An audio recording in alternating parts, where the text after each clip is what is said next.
দেখুন বন্ধুরা, ছাদে আসার সাথে সাথে হাঁস মুরগিগুলো হই হুল্লা চিল্লাচিল্লি শুরু করে দিয়েছে। দেখতে পাচ্ছেন বন্ধুরা, দেখুন কি অবস্থা, সব কাছাকাছি চলে আসছে। আসসালামু আলাইকুম রহমতুল্লাহি ওয়া বারাকাতুহু। আমাদের পক্ষ থেকে ছাদ বাগানে সবাইকে স্বাগতম। বন্ধুরা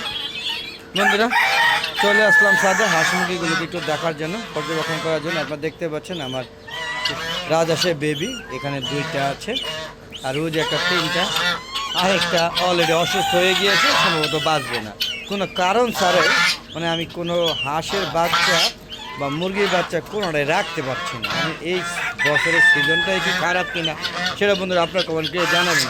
আজ পর্যন্ত সেই অক্টোবর মাস থেকে প্রায় ফেব্রুয়ারি মাস আইসা পড়ছে, মানে জানুয়ারি মাসের শেষ পর্যায়ে গিয়ে আইসেই পড়ছে। আমি পারলাম না এখনও পর্যন্ত, বিশ্বাস করবেন কিনা যায় না, এখনও পর্যন্ত একটা হাঁসের বাচ্চা বড় করতে, একটা মুরগির বাচ্চা বড় করতে কন্টিনিউয়াসলি সব মারা যাচ্ছে। এরকম হইলে আসলে পরবর্তীতে মোরগ মুরগি পালাটাই খুব কষ্ট হয়ে যাবে কোনো কারণ ছাড়াই। এই যে আমি 19টা রাজহাঁসের বাচ্চা কিনে নিয়ে আসলাম, সেগুলো সব মারা গেছে, দুঃখ। এবার আবার আমি একটু বড়ো সাইজে কিনে আনলাম, বিশ্বাস করবেন না, আনছি সাদা হাঁসের বাচ্চাটা সবচেয়ে সুন্দর বাচ্চা, আগে ভিতরে দেখবেন সে বাচ্চাটা অসুস্থ, প্রায় যায় অবস্থা। ওই 7 দিন রাখছে, এখন দেখলাম যে ওই পায়খানা অবস্থা খুবই করুণ, মনে হয় বাঁচবে না, ডেট হয়ে যাবে, টোটালি ডেট হয়ে যাবে। সেটা হয়তো আজকের মধ্যে মারা যাবে। দেখতে পাচ্ছেন, এরা যখন ছাদে আসে ওদের জন্য কিছু না কিছু নিয়ে আসতে হয়। তো দেখি এখন ঘরে তো কিছুই নাই, তো এই সময় খাওয়ানোর সময় হয় নাই। তো দেখি ওদের জন্য এই 12টার দিকে কি খাওয়ানো যায়, তো দেখি একটু সবজি পাতা খাওয়ানো যায় কিনা, দেখি ঘরে আসছে কিনা। গতকালকে এনে রেখেছিলাম, আসলে সবজি পাতা খুব একটা নাই, তো যে কটা আছে সে কটা দেওয়ার চেষ্টা করছি। দেখেন খাওয়ার জন্য পুরো পাগল হয়ে গিয়েছে, দেওয়ার চেষ্টা করছি। দেখেন কীরকম পাগলামি করে এই সবজি পাতা খাওয়ার জন্য। দেখতে পাচ্ছেন পাগলামি কাকে বলে, কত বাগা কী উদাহরণ সব বুঝিয়ে দিচ্ছে। দেখতে পাচ্ছেন, আসলে সুস্থ থাকলে ভালোই লাগে, আর সুস্থ না লাগলে আসলে খারাপ লাগে। এই যে দেখুন আরও আছে, তবে খুব একটা নাই, এগুলো নিমিষের মধ্যে শেষ হয়ে যাবে। দেওয়ার আগেই দেখবেন কি সব খেয়ে নিয়েছে, তো ওদেরকে আবারও সবজি পাতা আনতে হবে। দেখি আজকে এখন পাবো না, এখন বাজার প্রায় শেষ পর্যায়ে, তো 12টার দিকে আর বাজার খুব একটা পাওয়া যাবে না। ওরা সকালবেলা 9টা-10টার দিকে সব নিয়ে যায়, এর মধ্যে গেলে পাওয়া যায়, আর না হলে পাওয়া যাবে। দেখেন কীভাবে খাচ্ছে, একটু দেখেন বন্ধুরা, পুরো পাগল হয়ে গেছে খাওয়ার জন্য। এত পছন্দ করে সবজি পাতা খেতে, এটা মানে ভাবা যায় না। আপনারা দেখতে পাচ্ছেন কীভাবে খাচ্ছে। আমার 3টা বাচ্চা এখনও আছে, ঠিক আমি জানি না ওরা কতটুকু টিকবে। এই যে 2টা দেখতেছি, আর ওইটা কিন্তু খায় না, ভয়টা কিন্তু রয়ে গিয়েছে, কারণ যে কোনো মতো ওইটা তার খেয়ে যেতে পারে। দেখেন আসলে খুবই সমস্যা আছে। এই যে কোনোগুলো এগুলো জানি না, এগুলো বয়স কত দিনের, ভ্যাকসিন দেওয়া নাই মনে হয়, কিনে আনছি আজকে 7 দিন হয়েছে, এর মধ্যে অসুস্থ হয়ে গিয়েছে। আমি জানি না কতটুকু রাষ্ট্রিক করবে। দেখেন কীভাবে খাচ্ছে, দেখেন এরা খুবই পছন্দ করে সবজি পাতা, যদিও সবজি পাতা আজকে খুব একটা নাই। এই যে দেখেন এটা কি খাবে কি না ভয় পাচ্ছে। যদি এটা অসুস্থ হয়ে যায় তাহলে আর কোনো কথাই নেই, মানে সবই মারা যাচ্ছে। এখন নিজেকে আসলে বুঝতে পারছি না যে এবার কি বাচ্চাগুলো টিকাতে পারবো কিনা। চলুন একটু দেখে আনি আপনাদেরকে কী অবস্থা। এই যে দেখুন বাচ্চাগুলো আপনারা দেখতে পাচ্ছেন, এই বাচ্চাগুলো মোটামুটি সুস্থ আছে। কবে যাইব জানি না। এই দেখেন একটা মরে পড়ে আছে, মরে না এখন, ও যে চাইয়া রয়েছে, যায় অবস্থা দেখেন, শ্বাস নিচ্ছে, আর এটা প্রতিবন্ধী হয়ে গিয়েছে।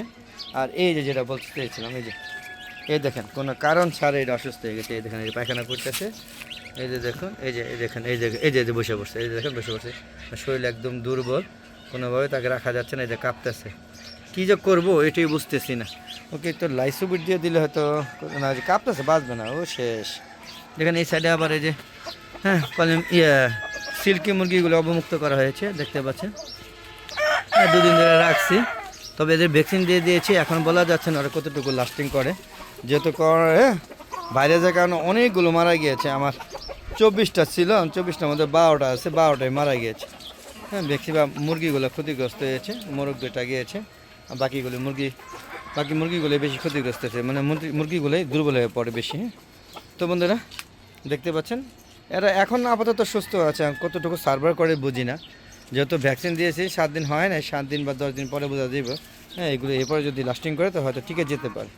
কিন্তু আমি এই যে বাচ্চাগুলো, বিশেষ করে এই যে হাঁসের বাচ্চাগুলো, এগুলো কোনোভাবেই আমি বাঁচাইতে পারতেছি না। আপনারা দেখতেই পাচ্ছেন যে ওরা সবাই সবজি খেতে খুবই পছন্দ করে, হ্যাঁ দেখতে পাচ্ছেন। আর কী অবস্থা, এইভাবে সব মরে লাশ হয়ে গিয়েছে। চীনা হাঁসের কতগুলো মারা গেছে, এই ব্যাখ্যা কি বলবা। চলুন আমরা ওই সাইডে চলে যাই। যাওয়ার আগে এই সাইডে একটু দেখাই। দেখেন এই সাইডটা মূলত আমার পুরাটা ফল বাগান। দেখেন গাছে মুকুল আসতেছে, হ্যাঁ পুরাটা ফল বাগান। লাউ গাছের পাতা টাতা, লাউ গাছের পাতাটাও একটু উপরে লাগছে। হ্যাঁ পুরাটাই ফল বাগান। এই সাথে পরে একটা প্রতিবেদন আছে, দেখে নেবেন আপনারা, আমার ইউটিউব চ্যানেলে প্রতিবেদন দেওয়া আছে।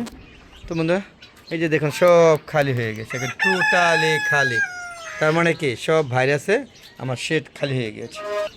তো বন্ধুরা আবার চলে আসলাম এই সাথে, দেখেন হ্যাঁ এই নিমেষের মধ্যে খাওয়া শেষ। হ্যাঁ নিমেষের মধ্যে খাওয়া শেষ। এরা প্রচুর মানে সবজি পাতা খেতে পছন্দ করে। তো বন্ধুরা ভিডিওটা কেমন লাগলো হ্যাঁ অবশ্যই কমেন্ট করে জানাবেন। আর যদি আপনাদের কারো ধারণা থাকে যে এইবার কেন আমি বাচ্চা টিকাতে পারছি না, হ্যাঁ এবং যে কোনো বাচ্চা কিনে আনলো টিকাতে পারছে না, ডিম দিয়ে ফুটে বাচ্চা টিকাতে পারছে না, সেটা হাঁসের বাচ্চা হোক বা মুরগি বাচ্চা হোক, আপনি যদি কেউ জানা থাকে অবশ্যই কমেন্টে প্লিজ লিখে জানাবেন, তাহলে হয়তো বা আমি উপকৃত হব। আর বন্ধুরা এরকম ভিডিও যদি পেতে চান তাহলে অবশ্যই আমার হালুয়া দেগুর চ্যানেলটাকে করতে হবে, সাবস্ক্রাইব করে পাশে বেল আইকনে ক্লিক করে দিবেন। আর ভালো লাগলে হ্যাঁ ভিডিওগুলো শেয়ার করে সবাইকে দেখার সুযোগ করে দেবেন। আর বন্ধুরা সবাই ছাদ বাগান করুন, ছাদ বাগান করুন, অযথা ছাদটাকে খালি না রেখে আমার মতো সুন্দর একটা ছাদ বাগান করুন, বা আমার থেকে আরও সুন্দরভাবে নিজের মতো গুছিয়ে নেবেন। এই আশা ব্যক্ত করে আজকের মতো বিদায় নিচ্ছি। সবাই ভালো থাকবেন, সুস্থ থাকবেন, নিরাপদে থাকবেন। আসসালামু আলাইকুম ওয়া রাহমাতুল্লাহি ওয়া বারাকাতুহু। বন্ধুরা আবার দেখা হবে নতুন কোনো পর্ব নিয়ে, নতুন কোনো ভিডিও নিয়ে। ততক্ষণে আমরা ভালো দেখে চ্যানেল পাশে থাকুন। আর বন্ধুরা ফেসবুক পেজ আছে মিজান একটি বিডি, ফেসবুক পেজটাকে ফলো করবেন, লাইক করবেন, আমার শেয়ার করবেন। আমার দেখার আমন্ত্রণ জানিয়ে বিদায় নিচ্ছি। খোদা হাফেজ। আবার দেখা হবে নতুন কোনো পর্ব নিয়ে, নতুন কোনো ভিডিও নিয়ে। ততক্ষণে ভালো দেখে চ্যানেল পাশে থাকুন। বিদায়।